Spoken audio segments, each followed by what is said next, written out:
Wonderful song there from Ruben Kigame and Sifa Voices was Tahili, and reminding us of what Jesus did for us at the cross of Calvary many years ago. But that finished work still has power for us. That blood that was shed gives us that assurance of forgiveness of sins, and we have a relationship with our Heavenly Father. It is now 21 minutes to 8 o'clock. You are tuned in to Breath of Heaven. It is Thursday edition, and we have our legal clinic. And tonight, we're going to have a wonderful time of learning more about asset planning and probate. You'll get to find out. In case you've never come across such a statement or such a topic, tonight you have an opportunity to learn. And in case you have a question or a comment, you're always welcome to ask us by sending that question to 20933 or WhatsApp on 0717400555. And so tonight I have the honor and privilege of hosting a very good friend here. Her name is Anne Mugweri Agimba. And she comes from Agimba Associates Advocates. She's the senior partner there and a certified trust and estate planner. And we'll get to know more about her, and then we'll get into the topic. Welcome to the studio, Anne. Thank you very much. Great to have you here with us. And in case you want to tell us more about you, apart from being an advocate, what else would you like us to know about you? Well, Jackson, that's a nice question. Yeah. Well, the first thing I would say is I'm a mother of three. Mm-hmm. I'm also a wife, and I'm a believer. And other than that, I'm also a big believer and a proponent of family. Mm-hmm. And family is my passion. And so how to use the law to keep family together and growing in God's purpose, that is my passion. Right. Great to hear from you. And this gives us a platform now to begin, because I believe with what we'll be discussing tonight has a lot to do with family, and we'll get to know how it affects the family and how the family can be best suited to know these things and put them into practice. And so we'll get right into it, get to find out now what is asset planning and that other term that I said, probate. Probably for somebody who would want to know from the very beginning, let's start from the basics. So thank you very much, Jackson. So estate planning, most people think it's about planning your real estate. But estate planning is actually planning for you, yourself, the things that you own, and everything that is yours. So that means your house, your car, your children, your health.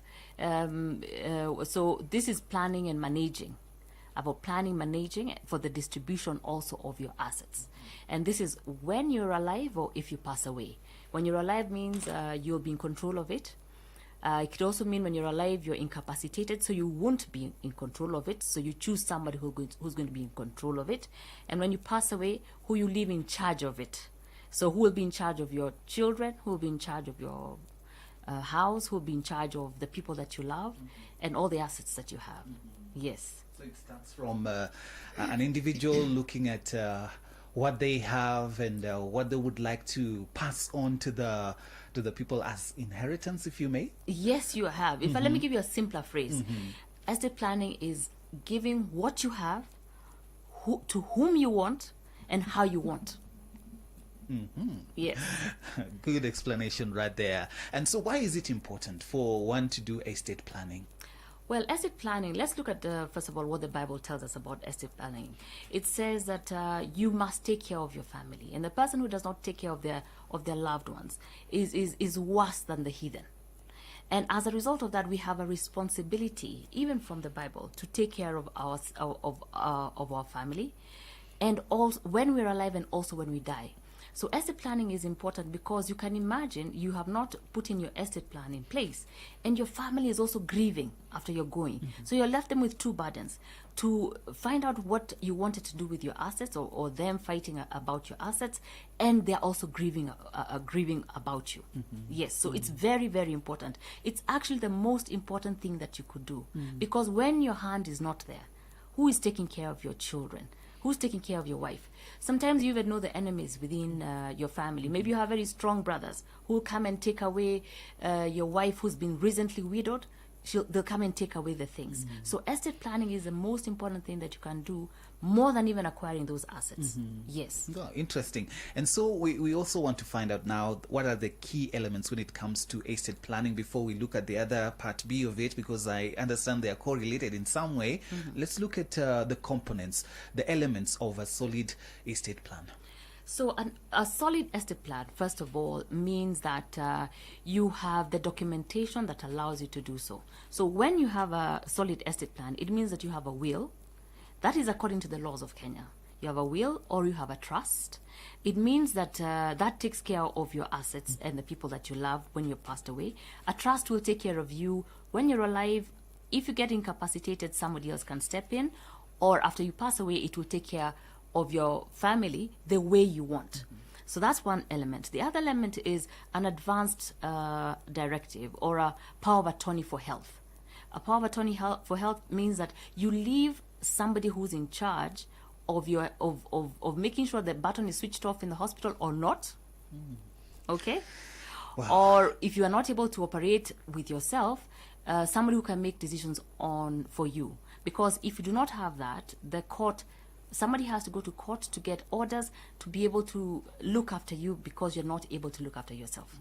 And then the third thing is a power of attorney for your financial issues, because if you become incapacitated again, you cannot access bank accounts.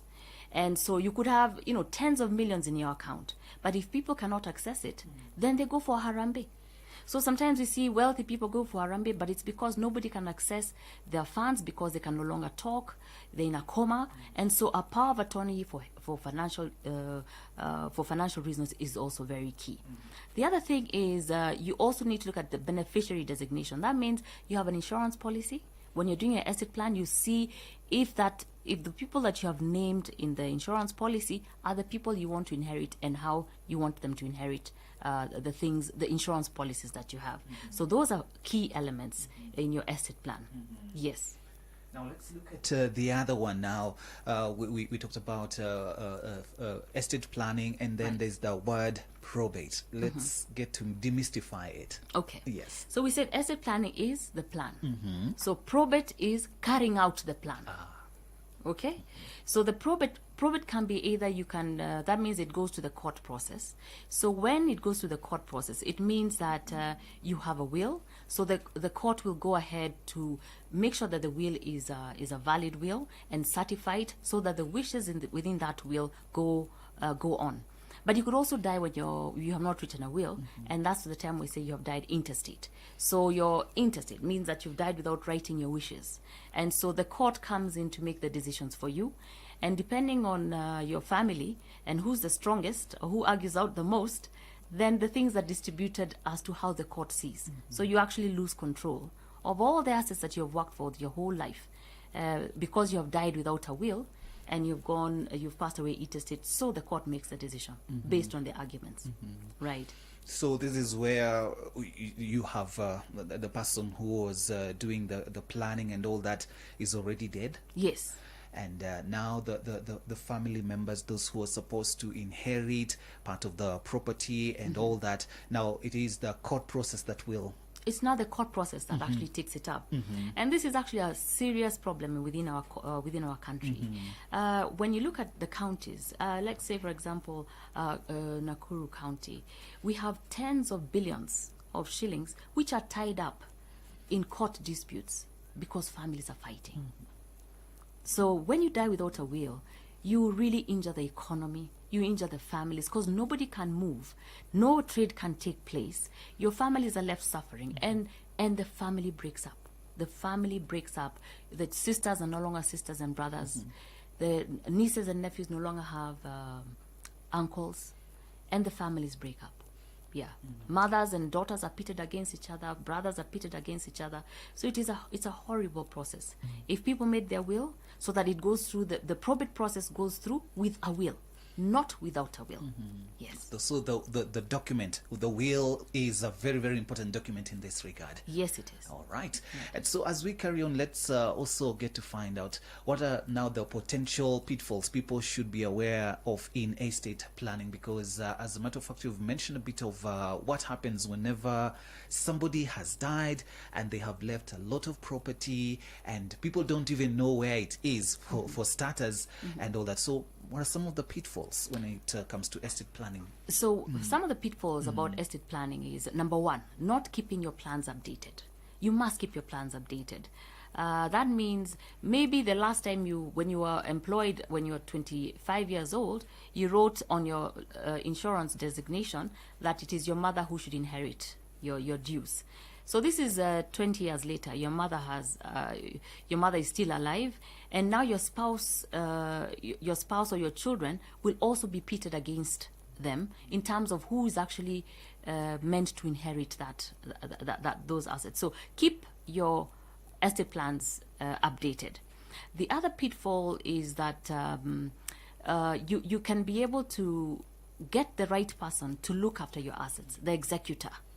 Okay, who's going to make sure that they understand your values, they understand your principles, and then they will do with your property or your family what it is that's supposed to be done.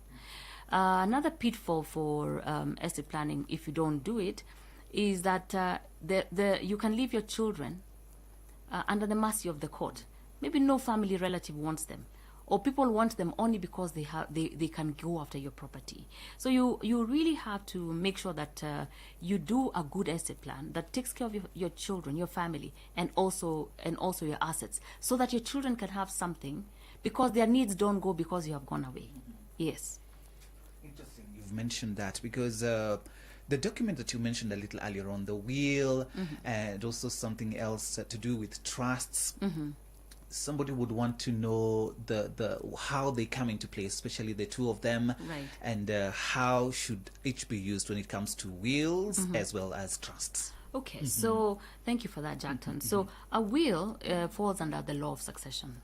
And a will, under the law of succession, we have different rules that we have been given by our Act, which tells us how the assets should be distributed. And when you write a will, it is a must that you write a will. And it is important that you do so. A trust is, and so you write your will to make sure that you cover everything, even your place of burial, because people fight about that. So you write your will, and that means your own intentions. It's not somebody else's intentions, it's your own.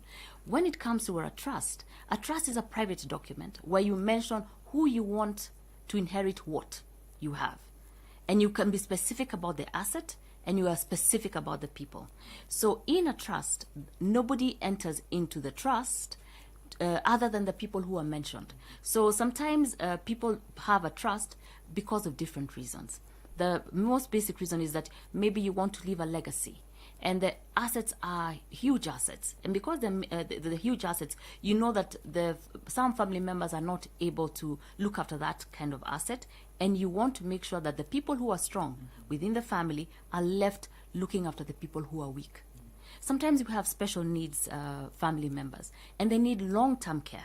In the trust, you can be able to give specific people the right to look after the people who have special needs for the rest of their life, and also even put aside a certain asset to take care of them, which then the rules inside are not negotiated. So long as they're within the law does not come to change them. But a will is slightly different. A will, the court can come and say that you left out a child that you had born out of wedlock. And so the wishes that you have left, sometimes the court can come and step in. So if you have assets and you have particular people that you want to look after, and your asset is big, or it is complex, or you want to make sure you want to leave a legacy that's going to see the next generation. And the Bible talks about looking after, or a wise man leaves a legacy for his children and the next generation. As a result of that, if you have a trust is able to leave a legacy for generations, because it will go according to your rules and more so your values. You're able to also give your values within the trust. Yes. All right. I've come across the word foundation. Does it have anything to do with a trust? A trust and a foundation are very similar. However, a trust can be a family trust. According to our laws, it can be a family trust, so specifically for your family.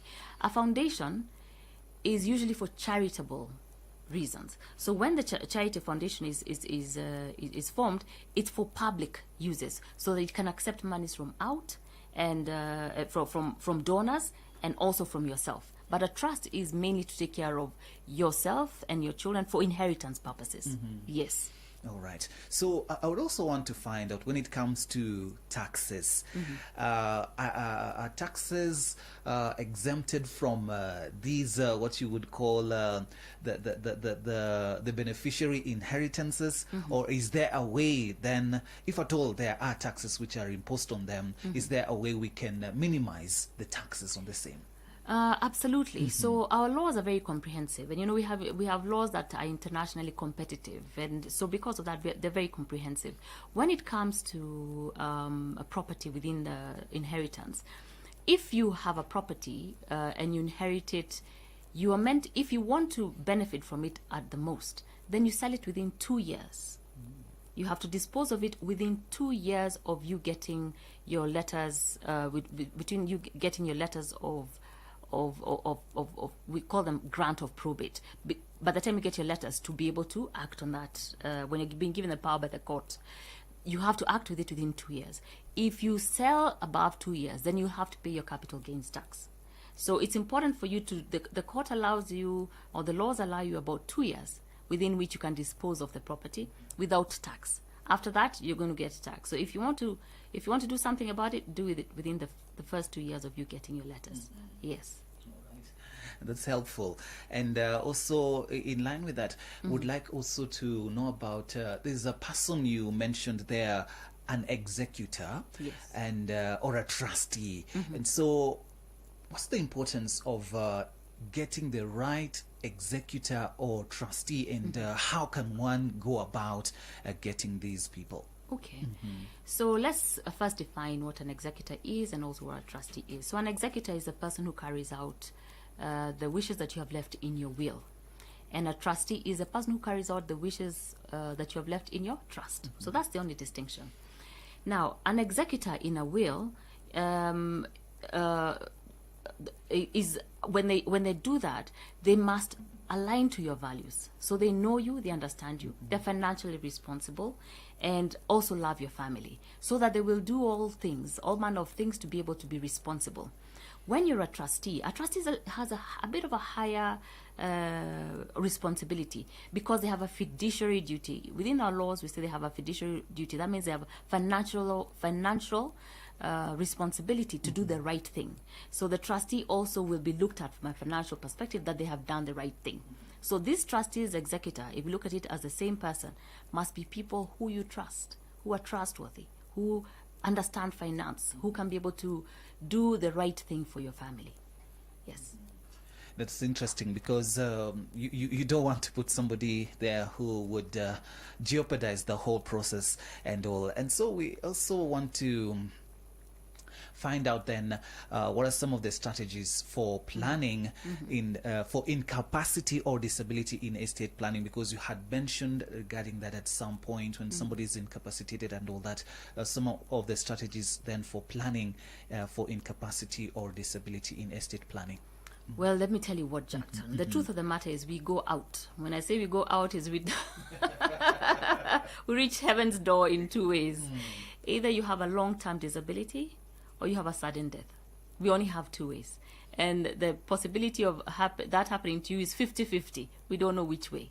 So when you're talking about long-term disability, you're actually saying that you probably would need long-term care. You're sick for a long time. So if you're going to be sick for a long time, what do? You must make sure you have your medical insurance to take care of you.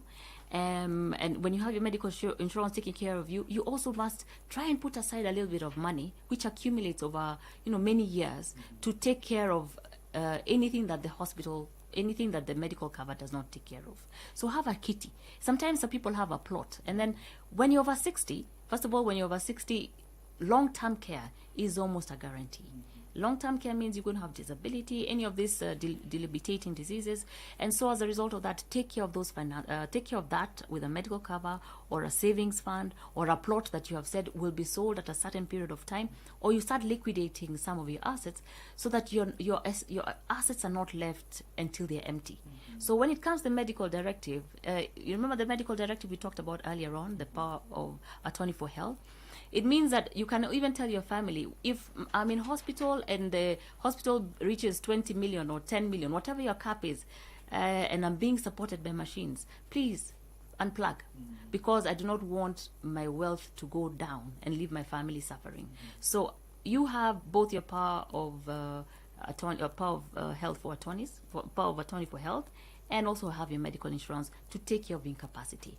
The sad thing, Jackson, is this: when you're incapacitated, the people, you have to be careful who is going to be around you. Some people are not nice. We have seen very many big people, even tycoons, and who've suffered because they were left in charge by the wrong person who was mistreating them or beating them.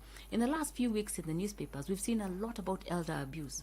So sometimes we leave even our parents up country with relatives or even our siblings who are mistreating them because they're incapacitated. But maybe there's no way to bring them, to Nairobi and take care of them because of expense. So why don't we plan for that expense when we know that for sure we're going to go that way because we're growing older? Yes. Thank you so much. We are learning great insights tonight. We have Advocate Anne Agimba, who has joined us tonight, and she is giving insights regarding estate planning and probate. In case you're joining us right now, you can ask a question or have your comment, send it to 20933 or WhatsApp on 0717 400 555. And just to let you know that this coming Friday, that's tomorrow, we have something good for you happening at Karen. Yes, Route Yetuko ground. What Karen and its environs will be there, and it's at Sitam Karen. And you want to meet your favorite presenters, interact with them on ground. Route Yetuko ground, brought to you by Hope FM and Hope TV, Hope Media, keeping hope alive. In a little while, we have the weather forecast and the artist of the week, and then we continue with part 2 of this discussion. Breath of heaven. And that today we don't say thank you to God. There are some